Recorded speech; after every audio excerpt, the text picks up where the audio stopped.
Toca a bola, o Internacional da Alessandro apareceu para receber, já faz a ligação na direita, bom lançamento para Nilmar, dominou, ajeitou no peito, colocou no gramado, chamou a zaga para dançar, fez a finta, jogada individual do Nilmar, pode pintar o gol, passou por 1, por 2, por 3, entrou na área, pode pintar um golaço, fez o break, bateu direto pro gol, olha o gol, olha o gol, olha o gol, olha o gol, olha o gol, olha o gol, olha o gol, olha o gol, olha o gol, olha o gol, olha o gol, tá lá, tá lá, tá lá, tá lá, tá lá, tá lá, golaço, golaço, tá lá, golaço, Colorado no Pacaembu,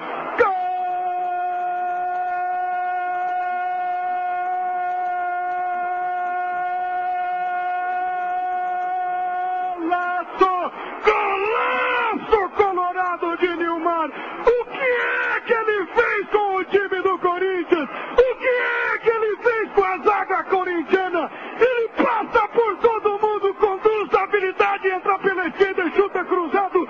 Um gol antológico, um golaço, um gol de craque, um gol sensacional aos 9 minutos.